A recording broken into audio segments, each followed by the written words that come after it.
5 தூக்க மாத்திரை குடுத்துட்டேன். தூங்குற மாதிரி இருக்காங்க. செத்துட்டாங்களான்னு தெரியல அப்படின்னு சொல்லிட்டு தன்னுடைய கள்ள காதலன்ட்ட தன்னுடைய பிள்ளைய பத்தியே சொல்றா.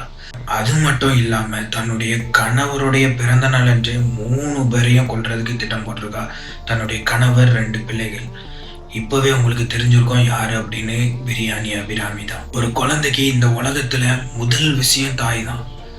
தாயை தான் முதல்ல நம்பும், அதுக்கப்புறம் தான் மற்ற எல்லாமே. அந்த தாயே தன்னுடைய பிள்ளைய கொல்றதுக்கு எப்படி மனசு வந்துச்சு? ஸோ இன்னைக்கு நம்ம அவளை பற்றி தான் பார்க்க போகிறோம். அது மட்டும் இல்லாமல் அவளுக்கு கோர்ட்டில் வந்து என்னென்ன சொன்னாங்க, அவள் வந்து என்ன சொன்னா, கோர்ட்டில் வந்து அவளுக்கு எதிராக என்னென்ன சாட்சிகள் முன் வச்சாங்க அப்படிங்கிறத பற்றியும், அது மட்டும் இல்லாமல் இவ குழந்தைய கொல்றதுக்கு முக்கியமான காரணம் என்ன, அவருடைய கணவர் வந்து என்ன சொன்னார், அதாவது விஜய் வந்து என்ன சொன்னாரு அப்படிங்கிறத பத்தி தான் நம்ம இன்னைக்கு பார்க்க போறோம். வாங்க பார்க்கலாம். அது 2010. விஜய் வந்து கேட்ரிங் படிச்சுட்டு வந்திருக்காரு. ஸோ கேட்ரிங் படிக்கிறவங்க எல்லாருமே ஹோட்டல்ல வந்து ட்ரைனிங் எடுப்பாங்க. அப்படிதான் ஒரு ஹோட்டல்ல இவர் ட்ரைனிங் எடுத்துட்டு இருந்திருக்காரு. அப்போ தான் ரிசப்ஷன்ல உள்ள அபிராமியை மீட் பண்றாரு. ஸோ இவங்க 2 பேரும் ஃபஸ்ட்டு நட்பாக தான் பழகிட்டு வந்திருக்காங்க. அதுக்கப்புறம் அது வந்து காதலாக மாறிடுது. ஸோ இவங்க 2 பேரும் ரொம்ப நாள் பழகிட்டு வந்திருக்காங்க. விஜய்க்கு வந்து அப்பா அம்மா கிடையாது. ஸோ அவர் வந்து சின்ன வயசுலேருந்தே கஷ்டப்பட்டு தான் வளர்ந்துருக்காரு, கஷ்டப்பட்டு தான் படிக்காரு. ஸோ அபிராமி இவருடைய லைஃப்பில் வந்ததுக்கப்புறம் இவருக்கு வந்து பெரிய ஆறுதலாக இருக்குது, ரொம்ப பெரிய சந்தோஷமாகவும் இருக்குது. நமக்கு ஒரு புது வாழ்க்கை கிடைக்க போகுது அப்படின்னு சொல்லிட்டு விஜயும் அபிராமியும் கல்யாணம் பண்ணலாம் அப்படின்னு முடிவு எடுக்கிறாங்க. ஸோ அபிராமி வீட்டில் வந்து இவங்க சொல்கிறாங்க. அபிராமி வீட்டில் வந்து ஃபஸ்ட்டு அவங்களுக்கு அம்மா அப்பா இல்லையா அப்படின்னு அவங்க யோசிக்கிறாங்க. பட் இருந்தாலும் கல்யாணம் பண்ண சம்மதிக்கிறாங்க. ஸோ இவங்க 2 பேரும் கல்யாணம் பண்ணுறாங்க. கல்யாணத்துக்கு அப்புறம் இவங்க 2 பேருமே தனியாக தான் ஒரு வீட்டில் இருக்கிறாங்க. தனியாக ஒரு வீட்டில், மாடி வீட்டில் இருக்காங்க. கீழே ஹவுஸ் ஓனரும் விஜய் மேலே ரொம்ப அன்பாக இருப்பாங்களாம். ஸோ விஜய் வந்து அவங்கள ஒரு அம்மா அப்பா ஸ்தானத்தில் வச்சுருக்காரு. ஸோ விஜய்க்கு அதுக்கப்புறம் ஒரு பேங்க்கில் வந்து ஒரு வேலை கிடைக்கிது. பேங்க்கில் ஃபைனான்ஸ் டிபார்ட்மெண்ட்டில் வேலை கிடைக்கிது. ஸோ அவர் வந்து வேலைக்கு ரொம்ப சந்தோஷமாக போயிட்டு வீட்டையும் பார்த்துட்டு இருந்திருக்காரு. அப்படியே ஒரு வருஷத்தில் இவங்களுக்கு வந்து ஒரு ஆண் குழந்தை பிறகுது. அவங்களுக்கு அஜய் அப்படின்னு பெயர் வைக்கிறாங்க.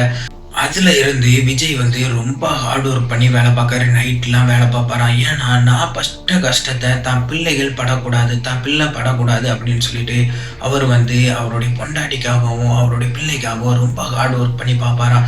அதாவது அங்குள்ள மேனேஜரே சொல்லியிருக்காரு, அவர் வந்து நாங்கள் வேலைக்கு நைட் டியூட்டி பார்க்காதீங்க, ஓவர் டைம் பார்க்காதங்க அப்படின்னு சொன்னா கூட அவர் வந்து ஹார்ட் ஒர்க் பண்ணி பார்ப்பாரு அப்படின்னு சொல்றாங்க. ஸோ அந்த அளவுக்கு அவர் வந்து அவருடைய குடும்பத்தை ரொம்ப சந்தோஷமா தான் வச்சிருக்காரு.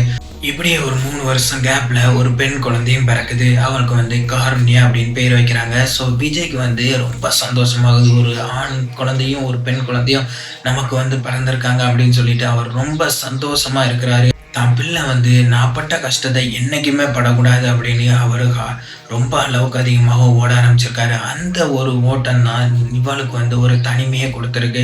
அபிராமிக்கு வந்து ரொம்ப நேரம் போகாமல் இருந்திருக்கு. அவள் வீட்டில் தனியாகவே இருந்திருக்கா. ஸோ அதனாலேயே இவளுக்கு வந்து நேரம் அதிகமாக போகாமல் இருந்திருக்கு. ஸோ ஃபோனை வந்து அதிகமாக யூஸ் பண்ண ஆரம்பிச்சிருக்கா. அதில் அப்போ தான் புதுசாக டிக்டாக் வந்த நேரம். ஸோ டிக்டாக்ல அதிக அளவு இவள் வந்து வீடியோ போட ஆரம்பிச்சிருக்கா. அந்த வீடியோவில் இவளுக்கு வந்து அதிகபட்சமாக கமெண்டுகள் வருமா, அதிகமாக கமெண்டுகள் நீங்கள் ரொம்ப அழகாக இருக்கீங்க, நீங்கள் ரொம்ப இதாக இருக்கீங்க அப்படின்னு கமெண்ட் வருமா. ஸோ அந்த கமெண்ட்னால இவள் ரொம்ப அதில் ரொம்ப மூங்க ஆரம்பிச்சிருக்கா. இவளுடைய குழந்தைகள் மேலே அதிக கவனம் செலுத்தாமல் இவள் டிக்டாக்லேயே அதிக அளவு டைம் ஸ்பெண்ட் பண்ணியிருக்கா. இந்த 2 குழந்தைகளையும் கீழே கொண்டு போய், அதாவது ஹவுஸ் ஓனர் வீட்லேயே அதிக நேரம் விட்டுருவாளாம். ஸோ அவங்க இந்த குழந்தைகளை பார்த்துப்பாங்களாம். ஸோ இந்த அளவுக்கு இவள் வந்து டிக்டாக்ல அடிமையாக இருந்திருக்கா. ஸோ இந்த லைக்குக்கும் கமெண்ட்டுக்கும் இவள் ஆசைப்பட்டு ஒவ்வொருத்தர்கிட்டையாக பேச ஆரம்பிச்சிருக்கா. ஸோ அப்படி ஒருத்தர்கிட்ட பேச ஆரம்பிச்சது தான் மீனாட்சி சுந்தரம். இந்த மீனாட்சி சுந்தரம் வந்து ஒரு ஹோட்டலில் வேலை பார்த்துட்டு வந்திருக்கான். இவங்கிட்ட அதிக அளவு பேச ஆரம்பிச்சிருக்கா, அதிக டைம் பேச ஆரம்பிச்சிருக்கா. இப்படியே இவங்களுக்குள்ள கள்ள காதல் உருவாயிருது. ஸோ இவன் வந்து என்ன பண்ணுறா அப்படின்னா, இவருடைய ஹோட்டலுக்கு, அதாவது மீனாட்சி சுந்தரம் ஒர்க் பண்ணுற ஹோட்டலுக்கு அடிக்கடி போயிட்டு வந்திருக்கா.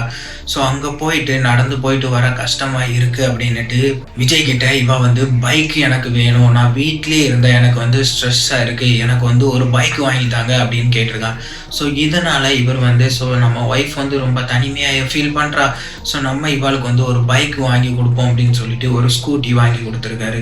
ஸோ இவா வந்து இதில் அதிக அளவு சுற்ற ஆரம்பிச்சிருக்கா. ஸோ இவளுக்கு ரொம்ப சந்தோஷமாகவும் இருந்திருக்கு. அவர் கூட, அதாவது மீனாட்சி சுந்தரத்து கூட அதிக அளவு சுற்ற ஆரம்பிச்சிருக்கா. அந்த பைக்ல வந்து ரொம்ப நேரம் சுத்துறதும், நைட்டு வீட்டுக்கு லேட்டா வரதுமா ஆரம்பிச்சிருக்கா. ஏன்னா விஜய் வந்து வேலைக்கு போயிட்டு லேட்டா தான் வருவாராம். ஸோ இவளும் அதை கணக்கு பண்ணி கரெக்டா டைமுக்கு, அதாவது விஜய் வர்றதுக்கு கொஞ்ச நேரம் முன்னாடி தான் இவ வருவாளாம். அந்த மாதிரி தான் இவ போயிட்டு வந்துட்டு இருந்திருக்கா. இதை வந்து வீட்டு ஹவுஸ் ஓனர் வந்து கண்டிச்சிருக்காங்க. நீ இப்படி வந்து இருக்காதம்மா, அதாவது புருஷனுக்கு துரோகம் பண்ணாதம்மா அப்படிங்கிற மாதிரி சொல்லியிருக்காங்க. பட் அவ வந்து அதை பெருசா எடுத்துக்கவே இல்லை. அதுக்கப்புறம் இந்த விஷயம் விஜய்க்கும் தெரிய வருது. ஸோ விஜய்க்கு தெரிய வரும்போது விஜய் வந்து அவளை கண்டிக்கிறாரு. ஸோ நீ இந்த மாதிரி பண்ணாத, நமக்கு வந்து 2 குழந்தைகள் இருக்காங்க, நீ இந்த மாதிரி தயவு செய்து பண்ணாதம்மா அப்படின்னு சொல்லியிருக்காரு. எந்த ஒரு ஹஸ்பண்டும் அந்த நிலையில இருந்துச்சுன்னா புருஷன் வந்து பொண்டாட்டியை போட்டு கண்டிப்பா அடிக்க தான் செய்வாங்க. அடிச்சு அவளை வந்து என்ன பண்ணலாம் அப்படின்னு அவ்வளோ கோபம் வரும், நமக்கே துரோகம் பண்ணிட்டாளா அப்படின்னு சொல்லிட்டு.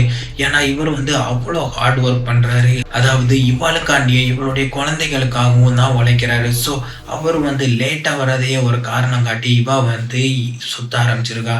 ஸோ இதனால இவர் வந்து கோபப்படாம அந்த அளவுக்கு மெச்சூர்டா ஹேண்டில் பண்ணியிருக்காரு. ஸோ நம்ம ஒய்ஃப் வந்து தப்பு பண்ணிட்டா, ஸோ திருத்திப்பா அப்படின்னு சொல்லிட்டு அவளை ரொம்ப மென்மையா தான் ஹேண்டில் பண்ணியிருக்காரு. ரொம்ப கோபமாகவும் ஹேண்டில் பண்ணாம ரொம்ப மென்மையா ஹேண்டில் பண்ணியிருக்காரு. ஒரு நல்லவரா ஹேண்டில் பண்ணியிருக்காரு. ஸோ இதையே இவ வந்து அட்வான்டேஜா எடுத்துக்கிட்டு ஆகஸ்ட் 15 இவ வீட்டை விட்டே போயிருக்கா. வீட்டை விட்டு போனதும் இல்லாமல் பிள்ளையில வந்து கீழே ஹவுஸ் ஓனர் வீட்டில் விட்டுட்டு அப்படியே கிளம்பி போயிட்டாலாம். ஸோ போனவ வந்து திரும்ப வரவே இல்லை. விஜய் வந்து நைட்டு தான் டியூட்டி முடிச்சுட்டு வீட்டுக்கு வந்து பார்க்கும்போது அபிராமி வந்து அங்கே இல்லை. ஸோ ஹவுஸ் ஓனர்கிட்ட கேட்குறாரு, போய் கேட்குறாரு, என்னுடைய மனைவியை பார்த்தீங்களா அப்படின்னு கேட்கும்போது அவர் வந்து சொல்கிறாரு, அவள் வந்து போயிட்டு வாரேன்னு சொல்லிட்டு போனா, பட் இன்னும் திரும்ப வரல, எனக்கு தெரிலப்பா அப்படின்னு சொல்கிறாரு. ஸோ இந்த சின்ன பையன் வந்து, அதாவது அவளுடைய ஃபஸ்ட்டு பையனுக்கு 7 வயசு ஆகுது. அந்த பையன் வந்து சொல்கிறான், மீனாட்சி சுந்தரம் அண்ணன் வீட்டுக்கு தான் போயிருப்பாங்க. அதாவது இவ வந்து இந்த பையனையும் கூட்டிட்டு அடிக்கடி மீனாட்சி சுந்தரத்து வீட்டுக்கு போயிருக்கா. அந்த மீனாட்சி சுந்தரமும் அடிக்கடி தனியார் இவளை வந்து இவ வீட்டில் இருக்கும்போதே வந்து போய் இருந்திருக்கான். ஸோ இந்த பையனுக்கு இந்த விஷயம்லாம் நல்லாவே தெரிஞ்சிருக்கு. அதாவது 7 வயசு ஆகும்போதே கொஞ்சம் நாலேஜ் இருக்கும்ல. ஸோ அந்த பையன் வந்து அவங்க வீட்டுக்கு தான் போகிறதா அம்மா வந்து ஃபோனில் பேசினாங்க, அந்த ஆளோட வீடு எனக்கு தெரியும் அப்படின்னு சொல்லியிருக்கான். ஸோ விஜய் வந்து என்ன பண்ணுறாரு அப்படின்னா, அவருடைய பையனையும் ஏற்றிட்டு அவருடைய மாமனாரையும் கொண்டு போகிறாரு, மாமனாரையும் கூட்டிகிட்டு போகிறாரு, அதாவது அபிராமியோட அப்பாவையும் கூட்டிகிட்டு போகிறாரு. ஸோ கூட்டிகிட்டு அவர் வீட்டில் போய் பார்க்கும்போது மீனாட்சி சுந்தரத்து வீட்டில் தான் அபிராமி இருக்கிறார். ஸோ அங்கே போய் கூடும்போது அவள் வந்து ஃபஸ்ட்டு வரவே மாட்டேனா அப்படின்னு சொல்லியிருக்கான். பட் அபிராமியோட அப்பா வந்து அவளை கண்டிச்சு கூட்டு வந்திருக்காரு. உனக்கு வந்து 2 குழந்தைங்க இருக்காங்க, ஸோ நீ வந்து இப்படி பண்றது பெரிய தப்பு அப்படின்னு சொல்லிட்டு அவளை கண்டிச்சு கூட்டிட்டு வீட்டுக்கு வந்திருக்காரு. ஸோ அவ வந்து விருப்பமே இல்லாம தான் அவ வீட்டுக்கு வந்திருக்கா. பட் வீட்டுக்கு வந்ததுக்கு அப்புறம் கூட விஜய் வந்து அவ மேல ரொம்ப கோபப்படவே இல்லை. ஸோ இந்த திருப்பம் அவர் வந்து அவளை மன்னிச்சு தான் விடுறாரு. ஏன்னா இவர் வந்து சின்ன வயசுல இருந்தே அம்மா அப்பா இல்லாம வளர்ந்தவர். ஸோ இதுலயும் கூட அவர் வந்து யோசிச்சு பார்த்துருக்காரு, நம்ம தான் அம்மா அப்பா இல்லாம வளர்ந்துட்டோம், நம்ம பிள்ளைகளும் இந்த மாதிரி கஷ்டப்படக்கூடாது அப்படிங்கிறதுக்காகவே இவர் வந்து என்ன பண்ணியிருக்காரு அப்படின்னா, இவளை திரும்பவும் மன்னிச்சு வீட்டில் ஏற்றிருக்காரு. பட் அபிராமிக்கு அந்த குற்ற உணர்வு கொஞ்சம் கூட இல்லை. நான் பண்றது கரெக்டு தான் அப்படின்னு அவளுடைய கள்ள காதல் மோகத்திலேயே அவள் இருந்திருக்கா. ஸோ இவன் வந்து என்ன பண்றா அப்படின்னா, திரும்பவும் விஜய் வந்து வீட்டை விட்டு வெளியே போனதுக்கப்புறம், வேலைக்கு போக ஆரம்பிச்சதுக்கப்புறம் திரும்பவும் மீனாட்சி சுந்தரத்துக்கிட்ட ஃபோன் பேசிக்கிட்டே தான் இருந்திருக்கா. கொஞ்ச நேரம் கூட அவள் வந்து ஃபோனில் சும்மா இல்லை. அவங்கிட்ட என்ன சொல்லியிருக்கா அப்படின்னா, என்னுடைய பிள்ளைகளை வச்சுக்கிட்டு என்னால் வர முடியாது அப்படின்னு அவங்க 2த்துக்குள்ள கான்வர்சேஷன் போயிட்டு இருந்திருக்கு. ஸோ இப்படி இருக்க மீனாட்சி சுந்தரம் ஒரு நாள் அவள் வீட்டுக்கு வந்திருக்கான். வீட்டுக்கு வந்து பார்த்துட்டு, ஸோ உன்னுடைய பிள்ளைகள் இருக்கிறதுனால தானே உன்னால் என் கூட வர முடியல, உன்னோட பிள்ளைகள் வந்து இல்லாமல் போயிட்டனா அப்படிங்கிற மாதிரி சொல்லியிருக்கான். ஸோ இவன் வந்து என்ன பிளான் பண்ணுறா அப்படின்னா, தன்னுடைய பிள்ளைகளை மட்டும் கொலை பண்ண வேண்டாம், தன்னுடைய ஹஸ்பண்டையும் சேர்த்து கொலை பண்ணிட்டு அவங்க தற்கொலை பண்ணிட்டாங்க அப்படிங்கிற பிளானை வந்து இவன் வந்து போட்டிருக்கா. ஸோ அப்படியே மற்றவங்க நினச்சிருவாங்க அப்படிங்கிற பிளானில் இவன் வந்து இருந்திருக்கா. ஸோ இப்படியே ஒரு 15 நாள் போகுது. ஆகஸ்ட் 31 வருது. அன்னைக்கு தான் விஜயோட பிறந்த நாள். ஸோ அன்னைக்கு தான் இவ வந்து என்ன பண்றா அப்படின்னா, ஒரு நாள் முன்னாடியே போய் தூக்க மாத்திரை வாங்கி வச்சுக்கிறா. எதுக்காக அப்படின்னா, அன்னைக்கு தான் அவ பிளான் பண்ணியிருக்கா 3 பேரையும் கொலை பண்ணிடணும் அப்படின்னு சொல்லிட்டு. ஸோ பிறந்த நாளை ஒரு சாக்கா வச்சுட்டு, அதாவது பிறந்த நாள் கொண்டாடுற மாதிரி கொண்டாடிட்டு இவங்களுக்கு வந்து விஷத்தை கலந்து கொடுத்துடணும் அப்படின்னு சொல்லிட்டு அவ முடிவு பண்ணியிருக்கா.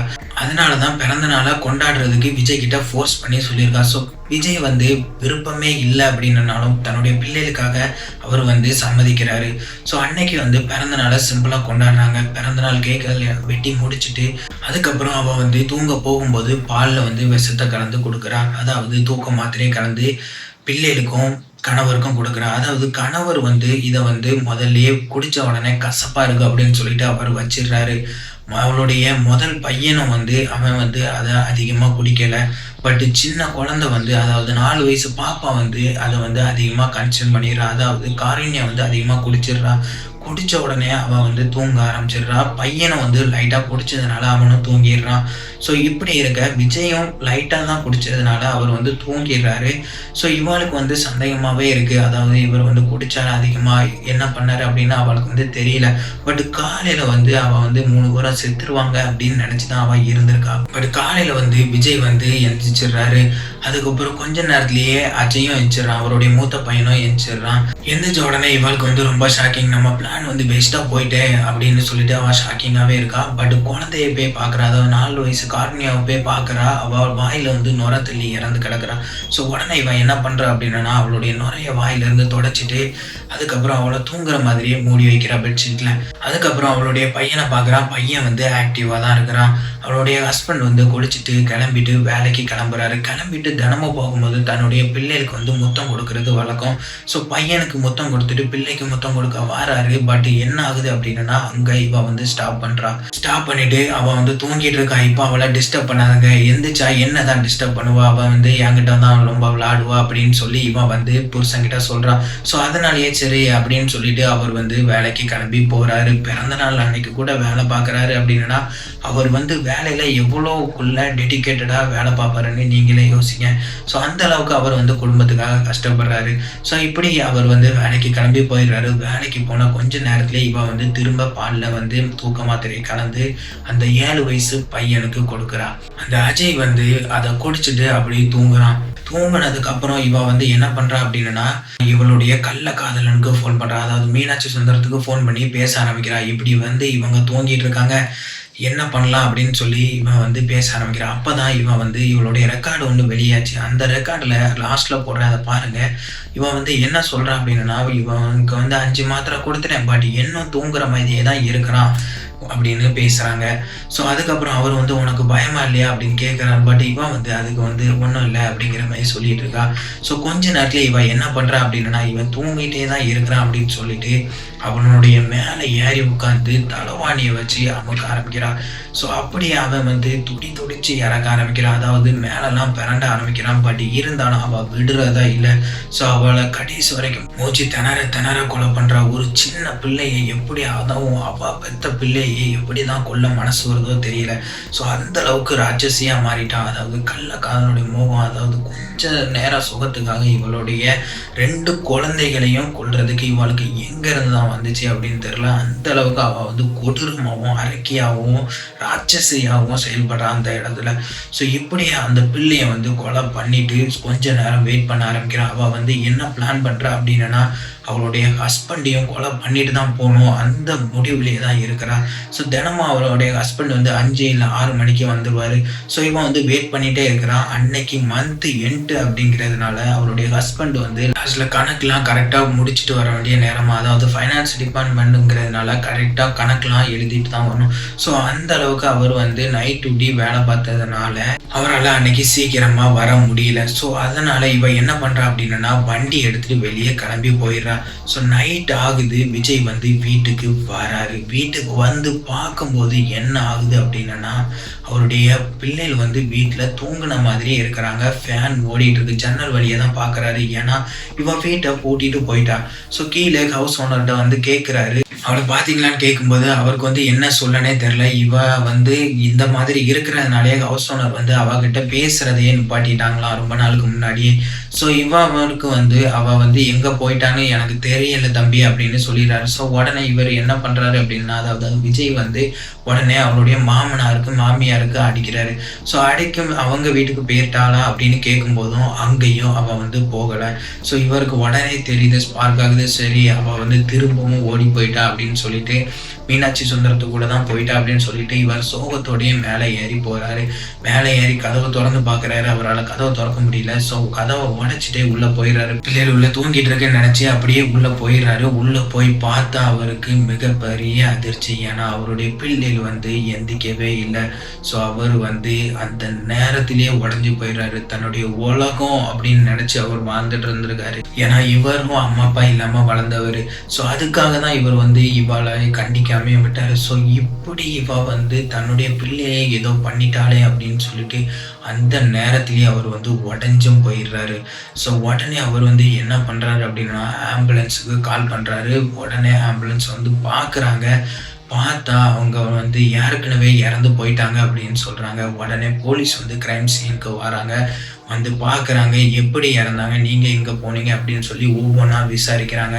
ஸோ இவர் என்ன சொல்றாரு அப்படின்னா, இப்படி என்னுடைய மனைவி தான் இந்த மாதிரி அவ ரொம்ப நாளா டிக்டாக்ல அடிக்டடா இருந்தா. ஸோ இப்படி இதுல மூலயமா பழக்கமானவன் தான் மீனாட்சி சுந்தரம். அவங்கிட்ட இவ இப்படி ஒரு 15 நாளைக்கு முன்னாடி அவ போயிட்டா. இப்பவும் அவ அவன் கூட தான் போயிருக்கணும் அப்படின்னு சொல்லிட்டு இவர் ஸ்டேட்மெண்ட்டை கொடுக்குறாரு. ஸோ உடனே போலீஸ் மீனாட்சி சுந்தரத்து வீட்டுக்கு போகிறாங்க. அங்கே தான் அவன் இருக்கிறான். ஸோ அவனை அங்கேயே போய் அரெஸ்ட் பண்ணுறாங்க. அரெஸ்ட் பண்ணி அவன்கிட்ட விசாரிக்கிறாங்க. விசாரிக்கும் போது அவன் ஒவ்வொன்றா சொல்ல ஆரம்பிக்கிறான். அது மட்டும் இல்லாமல் அவனுடைய ஃபோனில் தான் பல ரெக்கார்டுகளை சேவ் பண்ணி வச்சுருக்கான். அவள் பேசினது எல்லாத்தையுமே சேவ் பண்ணி வச்ச உடனே அங்கே போலீஸ்காரங்கிட்டே அவன் மாட்டிக்கிறான். ஸோ இவனும் அவளும் சேர்ந்து தான் இந்த கொலையை பண்ணியிருக்காங்க. அதாவது 2 பேரும் பிளான் பண்ணி தான் பண்ணியிருக்காங்க அப்படின்னு போலீஸ்காரங்க கண்டுபிடிச்சிடுறாங்க.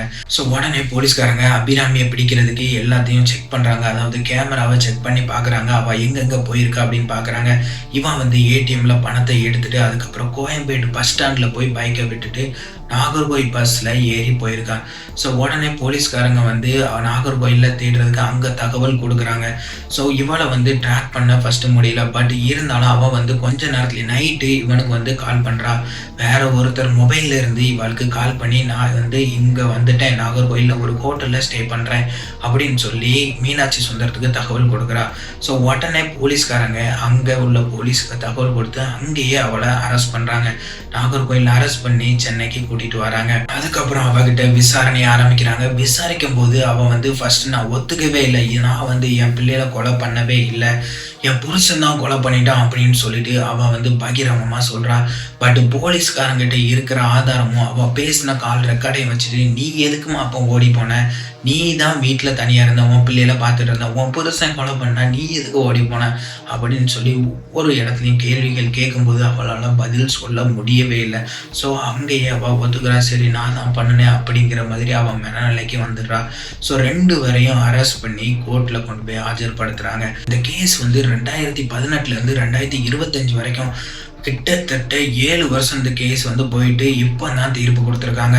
இந்த 7 வருஷத்துக்குள்ள இவளுடைய குடும்பத்துல இன்னொரு உயிரும் இவளால போயிருக்கு. அதாவது இவ ஜெயில தான் இருந்தா, பட் இவளால இன்னொரு உயிரும் போயிருக்கு. ஸோ அது யாரு அப்படின்னா, அவ கூட பிறந்த தம்பி, அதாவது அபிராமியோட கூட பிறந்த தம்பி பிரசன்னா. இந்த பிரசன்னாங்கிற பையன் ரொம்ப நல்ல பையனா. இந்த பிரசன்னா அபிராமியோட பிள்ளைகள் மேல ரொம்ப பாசமா இருப்பானா, ரொம்ப அளவுக்கு அதிகம். ஏன்னா மாமா இல்லையா, அதாவது தன்னுடைய அக்கா பிள்ளைகள் மேல எல்லாருமே கண்டிப்பா பாசமா தான் இருப்பாங்க. அவங்க எது கேட்டாலும் கண்டிப்பா வாங்கி கொடுப்பாங்க. அந்த அளவு இவனும் ரொம்ப பாசமா இருந்திருக்கான். இவளுடைய அக்கா பண்ண தப்புனாலே இவன் அதுல இருந்து வெளியே வர முடியாம இருந்திருக்கான். இவளுடைய அக்கா இப்படி பண்ணுவான்னு இவன் எதிர்பார்க்கவே இல்லை. யாரா இருந்தாலும் எதிர்பார்க்க மாட்டாங்க. தன்னுடைய பிள்ளையை கொலை பண்ணுவாங்க அப்படின்னு சொல்லிட்டு யாரும் எதிர்பார்க்க மாட்டாங்க. அந்த ஒரு இதுல இருந்தே இவன் வெளியே வர முடியாம ரொம்ப நாளா டிப்ரெஷன்ல தான் இருந்திருக்கான். அதுக்கப்புறம் 2017 ஒரு பெண்ணை மீட் பண்றாரு. அவங்க 2 பேரும் ஃபர்ஸ்ட் ஃப்ரெண்ட்ஸா தான் பழகுறாங்க. ஸோ இவருக்கு அவன் மூலயமா ஒரு ஆறுதல் கிடைச்சிருக்கு. ஸோ அதனாலேயே இவர் லவ் பண்ணவும் ஆரம்பிக்கிறாரு. அந்த பிள்ளையும் கொஞ்ச நாள்ல லவ் பண்ணுது. இவர் ஃபர்ஸ்ட் அந்த பிள்ளை கிட்ட நான் அபிராமியோட தம்பி அப்படின்னு எதுவுமே சொல்லலை. ஏன்னா சொன்னா நம்மளை விட்டு பேர் வாழோ அப்படிங்கிற ஒரு பயத்தினாலேயே கண்டிப்பா சொல்ல மாட்டாங்க. ஸோ அதனாலேயே இவர் இவர் வந்து சொல்லலை. ஸோ இவங்க 2 பேருடைய லவ் வந்து கல்யாணத்து வரைக்கும் வருது. அதாவது 2018 வந்து இவங்க வீட்டில் 2 பேர் வீட்லேயும் பேசி நிச்சயம் பண்ண ஆரம்பிக்கிறாங்க. நிச்சயம் பண்ணதுக்கு அப்புறம் வீட்டில் இருந்து விசாரிக்க ஆரம்பிப்பாங்க இல்லையா, 2 வீட்டில் இருந்து விசாரிக்கும் போது இந்த பையன் வந்து பிரியாணி அபிராமியோட தம்பி தான் அப்படின்னு தெரிய வருது. ஸோ அதனால அவங்க வீட்டில் இருந்து மறுப்பு தெரிவிக்காங்க. அந்த பெண் வீட்டில் மறுப்பு தெரிவிக்காங்க. அதுக்கப்புறம் அந்த பிள்ளையும் நீ எனக்கு வேண்டாம், நீ ஏன் ஃபர்ஸ்ட் என்கிட்ட இதை பற்றி சொல்லவே இல்லை அப்படின்னு சொல்லிட்டு அந்த பிள்ளையும் வேண்டாம் அப்படின்னு சொல்லுது. பட் இவர் வந்து விடாம நீ எனக்கு வேணும் அப்படிங்கிற மாதிரி பேசியிருக்காரு. பட் அந்த பிள்ளை வந்து வேண்டவே வேண்டாம் அப்படிங்கிறதுல ஸ்ட்ராங்காக இருந்திருக்கு. ஸோ பட் இவர் வந்து சொல்லி பார்த்துருக்காரு, நம்ம 2 பேத்துக்கும் நிச்சயம் ஆயிட்டு அப்படின்னு சொல்லி எவ்வளவோ கன்வின்ஸ் பண்ணி பார்த்துருக்காரு. எனக்கும் அதுக்கும் சம்மந்தம் கிடையாது, எங்கள் அக்கா பண்ணதுக்கு நான் என்ன பண்ணுவேன் அப்படின்னு சொல்லி பார்த்துருக்காரு. ஏன்னா இந்த விஷயத்துல இந்த இவருக்கும் அதுக்கும் சம்மந்தம் கிடையாது. இவரும் ரொம்ப நல்லவர் தான், அந்த பிள்ளைகள் மேலே ரொம்ப பாசம் வச்சவர் தான். ஸோ இந்த விஷயத்துக்கும் அவருக்கும் சம்மந்தமே கிடையாது. பட் அந்த பிள்ளை வந்து நீ அபிராமியோட தம்பி, அதனாலேயே வேண்டாம் அப்படிங்கிற மாதிரி முடிவில் ஸ்ட்ராங்காக இருந்திருக்கு. பிரச்சனை வந்து திரும்பவும் டிப்ரெஷனில் போயிடுறாரு. அவர் திரும்பவும் அவர் வாழ்க்கை வந்து இருண்டு போயிடுது. திரும்பவும் ஒரு வெளிச்சம் வர்ற மாதிரி வந்து திரும்பவும் அவருடைய வாழ்க்கை வந்து இருண்டு போயிடுது. ஸோ அதனாலேயே அவர் ரொம்ப மன உளைச்சலாக தான் இருக்காரு. ஸோ அவர் வந்து சரி வேலைக்கு போனாவது நம்மளுடைய மன டென்ஷன்லாம் கொஞ்சம் குறையும் அப்படின்னு நினச்சி அவர் வந்து பேங்க்ல வேலை பார்த்தவர். ஸோ அங்கேயே போயிட்டு வந்துட்டு இருந்திருக்காரு. பட் செப்டம்பர் 18, 2021 அவர் வந்து வீட்டுக்கு வந்து அந்த பிள்ளைகிட்ட ஃபோன் பண்ணி பேசியிருக்காரு. ஸோ நீ என்ன கல்யாணம் பண்ணிப்பியா மாட்டியா அப்படிங்கிற மாதிரி கேட்டிருக்காரு. பட் அந்த பிள்ளை வந்து அவருக்கு வந்து நோ சொல்லிடுது. ஸோ அதனால இவர் என்ன பண்ணுறாரு அப்படின்னா வீட்லேயே தூக்கு போட்டு இறந்துடுறாரு. ஸோ நீங்கள் இந்த கேஸில் பாருங்கள், அதாவது அபிராமி வந்து அவருடைய பிள்ளையை மட்டும் கொலை பண்ணலை, இன்டைரக்டாக அவருடைய தம்பி வந்து அவருடைய தம்பி சாவுறதுக்கும் அதான் காரணமாக இருந்திருக்கா. ஸோ அந்த குற்ற உணர்ச்சி கூட அவளுக்கு சுத்தமாக கிடையாது அப்படின்னு தான் எல்லாரும் சொல்கிறாங்க. ஏன்னா அவள் வந்து கோர்ட்டுக்கு வரும்போது கூட அவள் ஃபுல் மேக்கப்பில் தான் வரா. ஸோ வந்து அங்கே வந்து கண்ணீர் வடிக்கிறார். ஸோ அதை யாரும் பொறுப்பெடுக்க மாட்டாங்க. கோர்ட்டில் அவள் வந்து என்ன சொல்கிறா அப்படின்னா, இந்த கொலைக்கு எனக்கும் சம்மந்தமே கிடையாது, என்னுடைய பிள்ளையை கொண்டது என்னுடைய கணவர் தான் அப்படின்னு சொல்லி அவள் வந்து திரும்ப திரும்ப சொன்னதையே சொல்லியிருக்கான். பட் இவாளுக்கு எதிராக என்னென்ன ஆதாரங்கள்லாம் வைக்கிறாங்க அப்படின்னா, ஃபர்ஸ்ட் வந்து கவிதா. அவங்க கவிதா யாரு அப்படின்னா அவங்க ஹவுஸ் ஓனரோட ஒய்ஃபு. ஸோ அவங்க வந்து அபிராமியும் மீனாட்சி சுந்தரமும் பேசுறத கேட்டிருக்காங்க. அதாவது இவங்க 2 பேரும் மேலே ஸ்டெப்ல இருந்து இறங்கி வரும்போது மாத்திரை அப்படிங்கிற மாதிரி தூக்க மாத்திரை அப்படிங்கிற மாதிரி பேசிட்டு வந்திருக்காங்க. ஸோ இந்த இவங்க வந்து அவங்க பேசுறத கேட்டுட்டு மீனாட்சி சுந்தரம் வீட்டை விட்டு வெளியே போகும்போது இவங்க வந்து கேட்டிருக்காங்க, என்னப்பா நீங்கள் ஏதோ மாத்திரை அப்படின்னு பேசுனீங்களே அப்படிங்கும்போது அவள் வந்து என்ன சொல்லியிருக்கா அப்படின்னா, இல்லை அது வந்து காய்ச்சல் மாத்திரைக்கு நாங்கள் பேசிகிட்டு இருந்தோம் அப்படின்னு ஃபஸ்ட்டு அவள் சொல்லியிருக்கா. ஸோ அன்னைக்கு தான் இந்த சம்பவம் நடந்தது.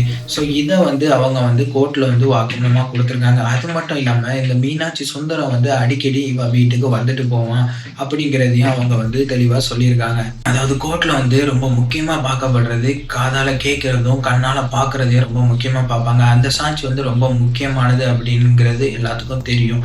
ஸோ இந்த கவிதாவுடைய சாட்சி வந்து ரொம்ப ரொம்ப இந்த கேஸில் வந்து முக்கியமாக இருக்குது. ரெண்டாவது அவங்க வந்து ஃபோனில் பேசினது, சேட்டிங்கு, டிக்டாக்ல பேசினது எல்லாத்தையுமே அவங்க வந்து கோர்ட்டில் சப்மிட் பண்ணுறாங்க. இவங்க வந்து இந்த மீனாட்சி சுந்தரத்தை எப்படி சேவ் பண்ணி வச்சுருக்காங்க அப்படின்னா வசி ப்ரூஸ், அதாவது வசீகரமான புருஷன் அப்படிங்கிறதுக்கு தான் மீனிங். ஸோ அந்த அளவுக்கு இவங்க வந்து ரொம்ப நெருக்கமாக இருந்திருக்காங்க. ஸோ இதை எல்லாத்தையுமே இவங்க வந்து 2ஆவதாக சப்மிட் பண்ணுறாங்க. 3ஆவதாக பார்த்தீங்கன்னா இவங்க வந்து மெடிக்கலில் போய் மாத்திரை வாங்கினது. அந்த மெடிக்கலில் உள்ளவரும் சாட்சி சொல்லியிருக்காரு, இந்த பொம்பளை தான் வந்து என்கிட்ட மருந்து வாங்குச்சு, அதாவது தூக்க மாத்திரை கேட்டு வாங்கினாங்க அப்படின்னு அவரும் சாட்சி சொல்லியிருக்காரு.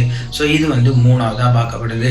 4ஆவதாக இவங்க வந்து கோயம்பேடு பஸ் ஸ்டாண்டில் பைக்கை விட்டுட்டு ஏடிஎம்ல பணத்தை எடுத்துட்டு நாகர்கோயிலுக்கு தப்பிச்சு போனதை இவங்க வந்து ரெக்கார்ட் பண்ணி வச்சிருக்காங்க. அதுவும் ஒரு எவிடன்ஸ் தான். ஏன்னா தப்பு பண்ணவங்க எப்போதுமே தப்பிக்க தான் பார்ப்பாங்க. ஸோ இவங்க வந்து இவங்க தப்பு பண்ணல அப்படின்னா வீட்டில் தான் இருந்திருக்கணும். ஸோ இவங்க வந்து எதுக்கு தப்பிக்க பார்த்தாங்க அப்படிங்கிறதும் ஒரு எவிடன்ஸ் தான். ஸோ இதை வந்து 4ஆவதாக சப்மிட் பண்ணுறாங்க. 5ஆவதாக காருண்யா விடுதி, அதாவது நாகர்கோயிலில் உள்ள காருண்யா விடுதியில் போய் இவங்க இருந்திருக்காங்க. ஸோ அதுக்குரிய எவிடன்ஸும் இவங்க வந்து சப்மிட் பண்ணுறாங்க. அங்கே உள்ளவங்களும் இவங்களுக்கு வந்து சாட்சி எதிராக சொல்லியிருக்காங்க, அங்கே தான் வந்து தங்கினாங்க அப்படிங்கிற மாதிரி சாட்சி சொல்லியிருக்காங்க. இப்படி 21 சாட்சிகள், அதாவது 21 எவிடன்ஸ் இவங்களுக்கு எதிரா சப்மிட் பண்றாங்க. ஸோ இப்படி இவங்களுக்கு எதிரா சப்மிட் பண்ணும்போது, பட் அபிராமி வந்து நான் தப்பு பண்ணல அப்படின்னு சொல்ல தான் செய்றா. பட் அவளுக்கு சப்போர்ட்டா ஒரு எவிடன்ஸ் கூட இல்ல. அதாவது அவ தப்பு பண்ணல அப்படிங்கிறதுக்கு ஆதாரமா எதுவுமே இல்ல. ஏன்னா அவ தான் கரெக்ட்டா பிளான் பண்ணி பண்ணா அப்படிங்கிறதுக்கு எல்லா ஆதாரமும் இவங்க கிட்ட இருக்கு. ஸோ ஃபர்ஸ்ட் வந்து இவங்க வாதமா என்ன வைக்கிறாங்க அப்படின்னா, நீ தப்பு பண்ணல அப்படின்னா, உன் புருஷன் தான் கொலை பண்ணாங்க அப்படின்னா, நீ எதுக்கு வீட்டை விட்டு ஓடி போன? சரி, உன் மேல தப்பு இல்ல. சரி, நீ வீட்ல சண்டை போட்டுட்டு போற. அன்னைக்கு வந்து வீட்ல இருந்தது நீ மட்டும்தான். உன் புருஷன் வந்து வேலைக்கு போயிட்டாரு. ஸோ நீ மட்டும்தான் இருந்த. அப்போ உன் பிள்ளைகளுக்கு நீ தான் பொறுப்பு. என்ன நடந்தாலும் நீ தான் பொறுப்பு. ஸோ அதுக்கு எப்படி உன் புருஷன் காரணமாவாரு அப்படின்னு அவங்க கேட்குறாங்க. உன் புருஷன் வந்து வீட்டை விட்டு போய் வேலைக்கு தான் போயிருக்காரு. அவர் எங்கேயும் தப்பிச்சு ஓடல. அவர் வேலைக்கு போயிட்டு ரிட்டர்ன் வரும்போது தான் இந்த மாதிரி நடந்திருக்கு. ஸோ நீ அவர் மேல குற்றம் சாட்டுறதுக்கு ஒரு ஆதாரமும் உனக்கு எதிராக இல்லை அப்படிங்கிற மாதிரி இவங்க வாதம் வச்சிருக்காங்க. இவ்வளோ ஆதாரங்கள் இவங்களுக்கு எதிராக இருக்கும்போது இவங்களுக்கு தண்டனை தர்றதுக்கு 7 வருஷமா அப்படின்னு எல்லாரும் கேள்வி கேட்கலாம். ஏன் அப்படின்னா, ஃபர்ஸ்ட் வந்து செங்கல்பட்டுல தான் இந்த கேஸ் நடந்திருக்கு. அதுக்கப்புறம் காஞ்சிபுரம் டிஸ்ட்ரிக்ட் தனியா பிரிஞ்சதுனால ஸோ அவங்க வந்து இவங்க கேஸை வந்து அங்க மாத்திட்டாங்க. ஸோ அதனால தான் இவளுக்கு வந்து இந்த கேஸ் வந்து தள்ளி போறதுக்கு ரொம்ப முக்கியமான காரணம். இல்லை அப்படின்னா ஒரு 2-3 வருஷத்துக்கு முன்னாடியே தீர்ப்பு வந்திருக்கணும். இது மட்டும் இல்லை, கொரோனா வந்ததும் ஒரு மெயின் காரணம் தான். ஸோ இவ கேஸ் வந்து இதனாலேயே தள்ளி போயிட்டு இப்படி இருக்க காஞ்சிபுரம் கோர்ட்ல வந்து லாஸ்டா இவ வந்து என்ன சொல்லியிருக்கா அப்படின்னா, என்னுடைய குடும்பங்கள் இருக்கு, அதாவது என்னுடைய தகப்பன் தாய் வந்து கஷ்டப்படுறாங்க, அவங்களுக்கு வந்து வியாதி இருக்கு. ஸோ என்ன வந்து விடுதலை பண்ணுங்க, நான் அவங்கள சீக்கிரமா பார்க்கணும், நான் தான் அவங்கள பார்த்துக்கணும் அப்படிங்கிற மாதிரி சொல்லியிருக்காங்க. ஒரு தாய் வந்து தன்னுடைய பிள்ளையே சரியா பார்க்கல, பட் நீ எப்படிமா உன்னுடைய அப்பா அம்மாவை பார்க்க போற அப்படிங்கிற மாதிரி தான் எல்லாரும் நினைச்சிருப்பாங்க, அங்க கேட்டிருக்காங்க.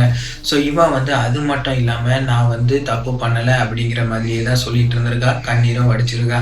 பட் கோர்ட்ல வந்து யாருமே அவங்கள கண்டுக்கவே இல்லை. ஏன்னா அவங்க தப்பு பண்ணியிருக்காங்க அப்படின்னா கொஞ்சமாவது குற்ற உணர்ச்சி இருக்கும், அவங்க மூஞ்சிலேயே தெரியும் அப்படிம்பாங்க.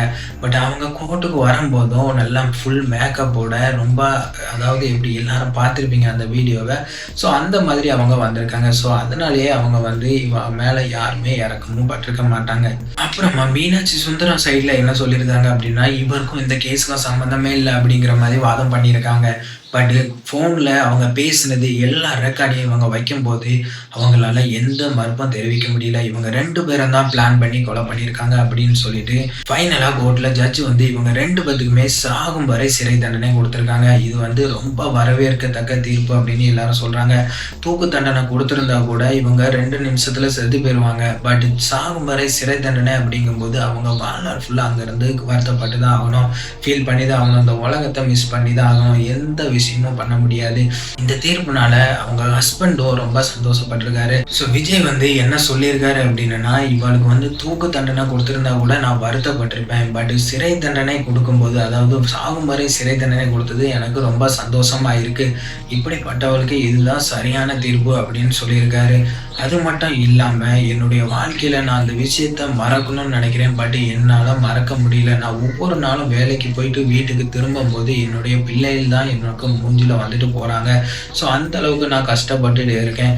அது மட்டும் இல்லாம எல்லாரும் என்ன கல்யாணம் பண்ணிக்கங்க, 2வது பண்ணிக்கங்க, தீர்ப்பு வந்துட்டு இப்போ பண்ணிக்கங்க அப்படின்னு சொல்றாங்க. பட் எனக்கு வந்து அதுல விருப்பமே இல்லை, எனக்கு பயமாவும் இருக்கு. அந்த மாதிரி ஒரு இதுக்கு பேட்டி கொடுத்துருக்காரு. ஏன்னா ஒரு வாழ்க்கை வந்து அவருக்கு கிடைச்ச வாழ்க்கை வந்து இவ்வளோ மோசமான வாழ்க்கையை அமைஞ்சதுனாலேயே அவர் வந்து அந்த வாழ்க்கைக்குள்ள போறதுக்கே பயப்படுறாரு. யாரா இருந்தாலும் பயப்படதான் செய்வாங்க.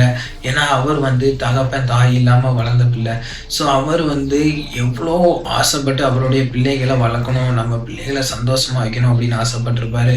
ஸோ அவருடைய பிள்ளைகளையே கொடூரமா கொலை பண்ணிட்டு அவரோட பொண்டாட்டி இவ்வளோ பெரிய துரோகம், அதாவது லவ் பண்ணி மேரேஜ் பண்ணவங்க, அப்படிப்பட்ட அவளே இப்படி இருந்திருக்காளே, நமக்கு துரோகம் பண்ணிட்டாலே அப்படின்னு சொல்லி அவர் எவ்வளவுக்குள்ள மன உளைச்சலா இருப்பாருன்னு நீங்க பாருங்க. அதாவது இப்போ கூட அவர் கல்யாணம் வேண்டாம் அப்படின்னா அவர் இருக்காரு, அவருக்கு அந்த நினைப்பு கூட சுத்தமா வரமுடியும்.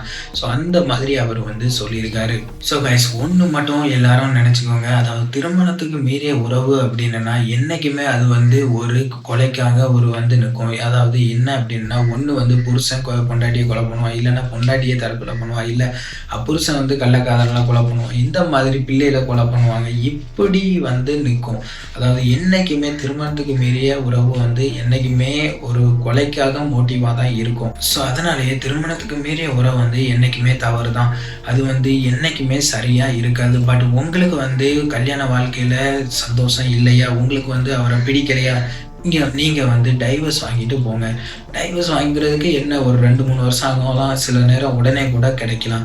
ஸோ அவ்வளோ நேரம் கூட உங்களால பொறுக்க முடியல அப்படின்னா, அதாவது எல்லாருமே என்ன நினைக்கிறாங்கன்னா, உடனே நடக்கணும் அப்படின்னு நிறையவங்க நினைக்கிறாங்க. அதனால தான் இந்த மீறிய உறவுலாம் நடக்குது.